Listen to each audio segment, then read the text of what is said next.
এই যে নসিহতগুলো করছি, যারা আনম্যারিড, তোমার জন্য এগুলো শোনার চেয়ে বেশি দামি। এই ডিসিশনটা এত এত গুরুত্বপূর্ণ যে জীবনে যদি এটাতে ভুল করে ফেলেন কখনো, সারাটা জীবন আপনাকে এই বোঝাটা তো যে আমরা এখন কি কি কাজ করলে কিভাবে স্টার্ট করব আর কিভাবে আমরা এটাকে সলভ করতে পারি। এই সলিউশনটা দুই রকম। এক নম্বর হচ্ছে যারা অলরেডি পরিবারে ঢুকে গেছেন তাদেরকে অন্য জায়গা থেকে শুরু করতে হবে। মানে যারা অলরেডি পরিবারে ঢুকে গেছেন আপনাদেরকে তওবা করে ফিরে এসে আবার শুরু করতে হবে। আর যারা পরিবারে এখনো ঢোকেন নাই, আপনারা এখনো সৌভাগ্যবান। এখন থেকে যদি আপনারা এই নসিহতগুলো মেনে চলতে পারেন, ইনশাআল্লাহ আপনার পরিবারটা 8-10টা পরিবার মতো হবে না। রিজিকের ব্যবস্থাটাকে করে নেন, তারপরে ওদিকে যান। আপনার আপন ভাই হিসেবে আমি কথাগুলো বলছি, মনে করেন। এরপরে আপনি যখন বিয়ে করবেন, বললাম মেয়ের জাস্ট দিনদারিতা দেখবেন। হ্যাঁ, এর উপর যদি সৌন্দর্য থাকে আলহামদুলিল্লাহ, বংশ ভালো হয় আলহামদুলিল্লাহ, মেয়ের অর্থ সম্পদ আছে আলহামদুলিল্লাহ। যদি এগুলোর কোনোটাও না থাকে, দিনদারিতা থাকে, জাস্ট ওটাকে দেখেন, আর কিছু দেখার দরকার, কিছু দেখার দরকার। এরপরে আরেকটা কথা বলতে ভুলে গেছি যে আপনি এই লেভেলে যাওয়ার আগে নিজেও পবিত্র থাকার চেষ্টা করেন। আপনি নিজে জেনায় যায় না, নিজে পর্নে যায় না, নিজে হারাম অ্যাফেয়ার্সে যায় না। যদি আপনি যান তাহলে আল্লাহ পাক কিন্তু আপনাকে পবিত্র স্ত্রী নাও দিতে পারেন। এটাই আল্লাহ পাকের নীতি যে একজন পবিত্র মানুষ পায়। ঠিক আছে, যে যেমন আল্লাহ পাক তাকে তেমন মিলিয়ে দেন, এটা আল্লাহ পাকের একটা সুন্নাহ। এর ব্যতিক্রম হতে পারে, কিন্তু আপনি যদি পবিত্র না থাকেন আপনি পবিত্র স্ত্রী নাও পেতে পারেন। আপনি আগে নিজে পবিত্র থাকেন, তারপরে আপনি এখন মেয়ে দেখেন। আলহামদুলিল্লাহ, বললাম দিনদারিতা প্রাধান্য দেন। এখানে হাদিসে এটা বলা হয় নাই যে 4টা গুণ দেখে বিয়ে করো, বরং বলা হয়েছে 4টা গুণ দেখে সাধারণত বিয়ে করা হয়। ঠিক আছে, করো আদেশটা এমন নয়, ইনকাহ কথাটা এমন নয়, বা ইনকাহু এমন নয়, দুনকাহু মানে বিয়ে সাধারণত করা হয়। কেউ টাকা দেখে, কেউ সৌন্দর্য দেখে, কেউ দেখে বংশ। তুমি দেখো দিন। নবীজি বলছেন তুমি দিন দেখো, না হলে তোমার হাত ধুলে ধূসরিত হবে, মানে ধ্বংস হয়ে যাবে তুমি। আর দিন দেখার ক্ষেত্রে শুধু বাইরের গেট আপটা যথেষ্ট নয়, তার পড়াশোনা দেখেন, তার হিস্ট্রি ঘাটবেন, তার অতীতে সে কোথায় কোথায় পড়াশোনা করেছে, কি করেছে, খোঁজ খবর নেবেন। হুট করে তাড়াহুড়া করে কোনো ডিসিশন নিয়ে ফেলবেন না, এটা খুব ভুল করে মানুষ। ঠিক আছে, তার হিস্ট্রি ঘাটেন, যে সে কোথায় পড়াশোনা করেছে, কি করেছে না করেছে। তার পরিবারের বায়োডাটা ঘাটেন, তার পরিবারের সদস্যরা কেমন, নামাজ পড়ে কিনা, তার ইসলামের প্রতি কেমন ধারণা পোষণ করে। তার মাকে দেখেন, তার মা পর্দা করে কিনা, তার মা ইসলামের উপর আছে কিনা। তার নানিকে দেখেন, তার পরিবার বর্গকে দেখেন, তারপর আপনি ডিসিশন নেওয়াটা সহজ হবে। এগুলোর চেয়ে ব্যতিক্রম হতে পারে। ওই আজারের পরিবারে ইব্রাহিমের জন্ম হতে পারে, ফেরাউনের আন্ডারে আসিয়ার জন্ম হতে পারে, থাকতে পারে, কিন্তু এটা ব্যতিক্রম। নর্মালি কিন্তু সবসময় এমনটা হয় না। যে প্যারেন্টিংস দিয়ে তারা বড় হয়েছে, ওই প্যারেন্টিংস তাদের মধ্যে থেকে যায়। এই কারণে মেয়ের ব্যাপারে খুব সেন্সিটিভ থাকবেন। আগে পুরো বিষয়গুলো ঘেটে নিয়ে তারপরে আপনি কোনো জায়গায় পা দেন। তারও আগে ইস্তেখারা করবেন আল্লাহর কাছে, যে আল্লাহ আমি তোমার কাছে ইস্তেখারা করছি, আমি জানি না যে কোনটা আমার জন্য ভালো হবে, কোনটা খারাপ। আল্লাহ এটা যদি আমার জন্য ভালো হয় সহজ করে দাও, যদি খারাপ হয় আল্লাহ দূর করে দাও। নিজের উপর চাপ নিয়েন না। তারপরে যদি দেখেন আলহামদুলিল্লাহ দিনদার, আর ডানে বামে দেখার দরকার নাই। যদি আপনি আপনার মনের মতো দিনদার পবিত্র একজন মেয়ে পেয়ে যান, আর যদি সে সুন্দরীও হয় মাশাআল্লাহ, আর ভালো বংশের হয়, তাহলে সারাটা জীবন তাকে নিয়ে কাটিয়ে দেন, সারাটা জীবন তাকে নিয়ে কাটিয়ে দেন, আপনি হ্যাপি হবেন ইনশাআল্লাহ। ডানে বামে দেখার আর দরকার নাই। যদিও একাধিক বিয়ের অনুমতি আছে, কোরআন সুন্নাহয় সবকিছুই আছে, কিন্তু এখন বাস্তবতাটাও বুঝতে হবে। কিরকম? কোরআন সুন্নাহয় এমন অনেক কিছুই আছে যেটা বাস্তবে ইমপ্লিমেন্ট করাটা এতটাও সহজ না। যখন যারা করতে যায় তাদেরকে অনেক অনেক হ্যাসেল পোহাতে হয়, কারণ সমাজটা যেহেতু এমন না। কোরআন সুন্নাহয় আছে যদিও, কিন্তু সমাজটা এমন না। কারণ ওই ব্যক্তি কোরআন সুন্নাহ মানতে গেলে দেখা যায় সমাজ থেকে ব্যাপক হ্যারাসমেন্টের শিকার হয়। যদিও এটা তার দোষ না, এটা আল্লাহ পাক তাকে হয় পরীক্ষা করছেন, অথবা এই ওসিলায় তার গুনাহ মাফ করবেন। কিন্তু নর্মালি যেটা চলছে, এখানে আপনি আপনার বেস্টটা নেন, যেটা অপশনাল সেদিকে যাওয়ার দরকার। এটা আমার নসিহত। কারণ সবার ওই শক্তি সামর্থ্য থাকে না যে সবকিছু সুন্দর মতো টাইটলি হ্যান্ডেল করতে পারে। আর বলা যত সহজ, করার ব্যাপারটা এতটাও সহজ নয়। সো আর এই তো জেনারেশনের মেয়ের তো দেখছেন, পান থেকে চুন খসলেই দেখবেন যে বিশাল তুল কালাম হয়ে যাচ্ছে। তো যদি আপনাকে আল্লাহ পাক আপনার পবিত্রতার কারণে, আপনার ঈমান আমলের কারণে খুশি হয়ে এমন একজন দিনদার, নেককার, পুণ্যবতী, সুন্দরী, সুশ্রী স্ত্রী দিয়ে দেন, আর ডানে বামে কখনো দেখবেন না, একদম তাকে নিয়ে পুরো লাইফটা কাটিয়ে দিন। ঠিক আছে, এরপরে দোয়া করবেন আল্লাহর কাছে, আল্লাহ এটার মধ্যে কল্যাণ বরকত দান করুন। বিবাহের ক্ষেত্রে আপনি মুহূর্তটাকে কম করবেন। আপনি মানে মেয়েদেরকে বলছি, মেয়ের বাবাদেরকে বলছি, সামর্থ্য অনুযায়ী করবেন, ছেলের সামর্থ্য অনুযায়ী করবেন, তার উপরে বোঝা চাপিয়ে দিবেন। কিয়ামতের আলামতের হাদিস আমি এটাও পড়েছি, শেষ জামানায় মোহর অনেক বেশি করা হবে, দেওয়া হবে কম, হয় না এমন? আর বাকি আছে আলামতের কিছু। তো ওই চিটারির মধ্যে নাই আপনি। আপনি বলছেন 1 লাখ আমি দিব নগদ, ব্যাস। বলছেন 5 লাখ দেওয়ার সামর্থ্য আছে আমার, 5 লাখ দিব, যে নগদ শেষ, পরে মাফ নিয়ে নিব, এইসব বার্গেনিং আপনি নাই। আর এখনকার বিবাহগুলো দেখলে মনে হয় যে মেয়ের বাবা ছেলেকে বিক্রি করছে আর ছেলের বাবা মেয়ে কিনছে। সবচেয়ে বেশি মোহর দেখা যায় যে চিটাগাং এরিয়ার দিকে আর কি। এবং আপনি জানেন কি না, সবচেয়ে বেশি বিবাহ বিচ্ছেদ ওই জায়গায় বেশি। বাংলাদেশে বিবাহ বিচ্ছেদ দেখা যায় যে প্রতি 24 ঘন্টায় দেখা যায় 28টা 29টা বাংলাদেশে। হ্যাঁ, শুধু তাই না, আমি দেখলাম যে 10 লক্ষ মেয়ে অতিরিক্ত আছে পুরুষদের তুলনায় সমাজে ঘুরে বেড়াচ্ছে, স্বামী নাই, 10 লক্ষ মেয়ে। এবং এই ডিভোর্স দেওয়ার ক্ষেত্রে দেখা গেছে মেয়েদের প্রবণতা বেশি। 70% মেয়ে ডিভোর্স দিয়েছে, ছেলে দেয় নাই, 30% ছেলে। তাহলে মেয়েদের সাইকোলজি চিন্তা করেন। ও মনে করছে আমি তো এখন শিক্ষিত হয়ে গেছি, তোমাকে আমার দরকার নেই, আমি চাকরি করে খাবো। খুব বেশি শিক্ষিত দরকার নেই আপনার, দিনই শিক্ষা আছে কিনা ওটা দেখবেন। ফ্যামিলিস্ট মেয়েদেরকে নেওয়ার দরকার নেই, আপনি নিবেন ইসলামিক অনুশাসনে চলে এমন মেয়ে। এরপর যখন পরিবার স্টার্ট হবে, আল্লাহর কাছে বরকত চাবেন, বিয়েটা সহজ করে নেবেন। যে বিয়েতে খরচ যত কম, সে বিয়েতে আল্লাহর বরকত তত বেশি। হাদিস। ওলিমা হবে, মাশাআল্লাহ, আপনার বিবাহিত জীবন মোবারক হোক, দোয়া করি। এরপরে দেখবেন উভয়ের মাঝখানে আল্লাহ পাক আপনাদের মাঝখানে ভালোবাসা ঢালবেন। সূরা রুমের মধ্যে আল্লাহ পাক বলেছেন, ওয়াজআলা বাইনাকুম মাওয়াদ্দাতা ওয়া রাহমা, আমি আল্লাহ স্বামী স্ত্রীর মাঝখানে ভালোবাসার ভ্রাতৃত্ব ঢেলে দিয়েছি। এটা আল্লাহ পাকের একটা আয়াত, নিদর্শন। এই ঢেলে দেওয়া মানে কিন্তু আবার সেই ঢেলে দেওয়া নয়। কি বুঝতে পারছেন? আচ্ছা, তারপরে আসেন, এবার আপনি পরিবার গঠন করেছেন। এখানে আমি কয়েকটা কথা বলি যে উভয়ের মাঝখানে খুব চূড়ান্ত লেভেলের ভালোবাসা, এটাই যথেষ্ট নয় পরিবার সুখী হওয়ার জন্য। পরিবারের মধ্যে এখন থাকতে হবে সলাত। কি থাকতে হবে ভাই? সলাত। পরিবারে থাকতে হবে কোরআন, পরিবারে থাকবে সুন্নাহ, পরিবারে থাকবে ইসলামী অনুশাসন, পরিবারে থাকবে খাস পর্দা। আপনার বউকে মানুষ দেখেই নাই, এরকম পর্দা। আরে কাপড় খোলা তো অনেক দূরের কথা, আমার এমন স্ত্রী আপনার স্ত্রীকে দেখেই নেই। বাধ্য না হলে সে বাইরেই আসবে, বাধ্য হয়েছে, আসছে, মাহারাম আছে, মাহারাম সাথে আছে, এখন বাইরে আসছে।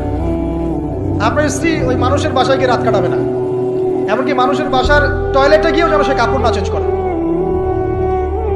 কারো বাসায় গিয়ে স্ত্রীকে রেখে দিয়ে আসবেন না, যে অপরিচিত কারো বাসায় স্ত্রীকে রেখে আপনি কোনো কাজে গেছেন, যাবেন না। আপনার কাছে মনে করেন একটা কোহিনূর হীরা আছে, মনে করেন যেটার মূল্য ধরেন যে লক্ষ কোটি ডলার, এটা আপনি কি যত্রতত্র ইউজ করবেন, নাকি আপনি খুব যত্ন করে আপনার ভিতরে রাখবেন? কোনটা? ইসলাম এভাবে নারীকে সম্মানিত করেছে যে তারা আমাদের কাছে এত বেশি প্রেশিয়াস যে আমরা এভাবে যত্ন করে ওদেরকে ঢেকে রাখি। কথা কি বুঝতে পারছেন? তোমাদের কাছে মেয়েদের দাম নাই, তোমরা ল্যাংটা হয়ে করো, তোমাদের কে বাধা দিয়েছে? ঘুরছেও তো তাই। আর নগ্নতা বলতে আপনি কি মনে করছেন? খালি কি বিকিনি সংস্কৃতি নগ্নতা? নিসাউন কাসিয়াতুন আরিয়াও তো নগ্নতা, যে নারী পোশাক পরেও নগ্ন হয়ে আছে, এটাও তো নগ্নতা। আর নবীজি বলেছেন যে আরবদের ধ্বংস, লা ইলাহা ইল্লাল্লাহ, আল্লাহ ছাড়া কোনো ইলাহ নাই। কি ভয়ঙ্কর আযাব আসছে। তার স্ত্রী জাইনাব বিনতে জাহাশ তিনি বলছেন, ইয়া রাসূলুল্লাহ আনুহলিক ওয়া ফিনা সালিহিন, আমাদের মধ্যে সালেহ সৎ মানুষ থাকা সত্ত্বেও কি আমরা ধ্বংস হয়ে যাব? নবীজি বলছেন, নাম, হ্যাঁ। ইযা কাসরাতিল খাবাস, যখন অশ্লীলতা, বেহায়াপনা, নগ্নতা ছড়িয়ে পড়বে, তখন ভালো মন্দ সব ধুয়ে ধ্বংস হবে। এই কারণে নিজে খুব ভালো আছি, ওরা খারাপ, ওদেরকে কিছু বলার দরকার নাই বলে ভালো হয়ে থাকার সুযোগ নাই। ওগুলো যত ছড়াবে, ভালো আলেম জালেম সব ধ্বংস হয়ে যাবে। আল্লাহ বোঝার তৌফিক দান করুন। এবার আপনি আপনার স্ত্রীর সাথে এভাবে হৃদ্যতা মহব্বতের সম্পর্ক রাখবেন আল্লাহর জন্য। পরিবারের সবার পিছনে আপনি খরচ করবেন, তাদের হক দিবেন। কার জন্যে? পরিবার বর্গের কারো কাছে কিছু পাওয়ার আশায় না। এই ফিলোসফিটা বোঝেন। পরিবারের কারো কাছে থ্যাঙ্কস পাওয়ার আশায়ও না। আপনি আল্লাহর সন্তুষ্টির জন্য ওদের পিছনে খরচ করবেন, ওদেরকে ভালোবাসবেন, ওদের হক আদায় করবেন। কার জন্যে? আল্লাহর জন্য। এবং এর জন্য আপনি নেকি পাবেন ইনশাআল্লাহ।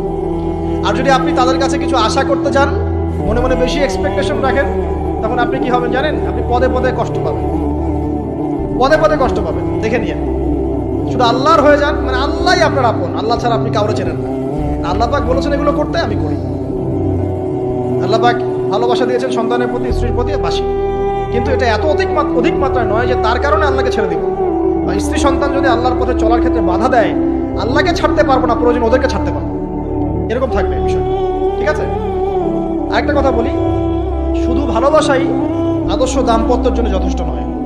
এখানে প্রয়োজন হচ্ছে একে অপরের প্রতি সম্মানবোধ থাকতে হবে, একে অপরের প্রতি বিশ্বাস থাকতে হবে।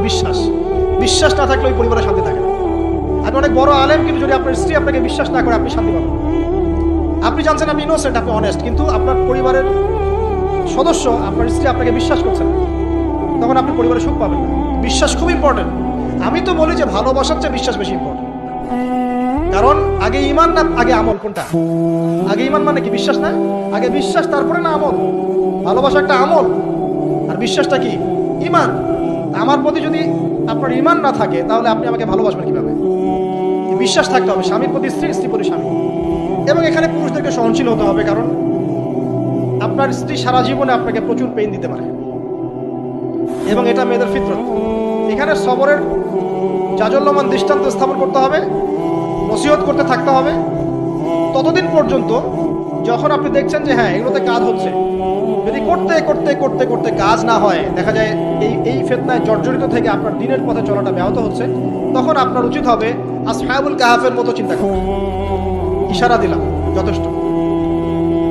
পরিবারে পর্দা থাকবে, সন্তান হবে, এখন আলহামদুলিল্লাহ সন্তানদেরকে প্রতিপালন করবেন ওই যে মা হাজেরা তার মতো, ওই যে আপনার কি বলবো রাসূলুল্লাহ সাল্লাল্লাহু আলাইহি ওয়াসাল্লামের সাহাবায়ে কেরাম তাদের মতো করে। এমনকি আমাদের নবীজিকে তার চাচা, তার দাদারা যেভাবে লালন পালন করেছেন ভালোবাসা দিয়ে, হৃদ্যতা দিয়ে, এভাবে সন্তানকে ভালোবাসবেন, সন্তানের কথাগুলো শুনবেন, বাচ্চাদেরকে মূল্যায়ন করবেন। বাচ্চারা কি খাবার খাচ্ছে খুব ভালো করে খেয়াল রাখবেন। বাচ্চা নেওয়ার সময় বা বাচ্চা নেওয়ার চেষ্টা করার সময় দোয়া পড়বেন এবং সবসময় সেজদায় নামাজে দোয়া করবেন পরিবারের জন্য, বাচ্চাদের জন্য। আল্লাহ আমার পরিবারের উপর শান্তি দাও, বাচ্চাদেরকে ভালো মানুষ বানাও। রব্বানা হাব লানা মিন আজওয়াজিনা ওয়া যুররিয়াতিনা কুররাতা আ'য়ুন ওয়াজআলনা লিল মুত্তাকিনা ইমামা। এই দোয়া বেশি বেশি করবেন। রব্বি হাবলি মিনাস সালিহিন বেশি বেশি করবেন। আপনার একটা নেক সন্তান আগামীতে উম্মতের দায়িত্ব নিতে পারবেন ইনশাআল্লাহ। হাজার হাজার গবাদি পশু দরকার আছে? একটা ইব্রাহিম, একটা ওমর, একটা খালিদ বিন ওয়ালিদ আপনি জন্ম দিয়ে দেখান, ওই একজনই যথেষ্ট ইনশাআল্লাহ। পারবেন না ইনশাআল্লাহ? সন্তানের কথা শুনতে হবে। প্যারেন্টিংস একটা বই আছে, বাজারে পাওয়া যায়, কিনে নেন। ওখানে প্যারেন্টিংস অনেক টিপস আছে। সন্তান কি খাচ্ছে, কার সাথে মিশছে, কোন বন্ধুর সাথে খেলছে, আপনার কোন স্কুল কোন কলেজে পড়ছে, এগুলো খেয়াল রাখতে হবে। কোন ডিভাইস ইউজ করছে, বাসায় সন্তান কি পরিবেশ দেখে বড় হচ্ছে, পিতামাতার মধ্যে ভালোবাসা দেখে বড় হচ্ছে নাকি ঝগড়া দেখে দেখে বড় হচ্ছে, এটা খুব ইফেক্ট করে। সবচেয়ে বড় কথা, সন্তানকে পিছন থেকে আপনাকে বুস্ট আপ করতে হবে। আপনার সন্তানকে আল্লাহ পাক নির্দিষ্ট একটা প্রতিভা দিয়ে পাঠাবেন। হয় সে ভালো লিখতে পারবে, না হলে ভালো বলবে, না হলে ভালো খেলবে, না হলে কিছু একটা ভালো চিন্তা করবে, ভালো আর্ট করবে। ওর প্রতিভাকে ওর উপরে চাপিয়ে দিবেন না। ওর যে প্রতিভা আছে ওই প্রতিভা অনুযায়ী তাকে বেড়ে উঠতে দেন। হাতের আঙ্গুলগুলোকে জোর করে করে টেনে সোজা করার দরকার নাই, আঙ্গুল ভেঙে যেতে পারে। আঙ্গুলকে বাড়তে দেন। ওকে আল্লাহ পাক একটা রং দিয়েছে, একটা প্রতিভা দিয়েছে, ওকে বিকশিত হতে দেন। ওর গন্ধটা আমরা যেন পাই, ওর গন্ধ পরিস্ফুটিত হতে দেন। ওকে চাপ দিবেন।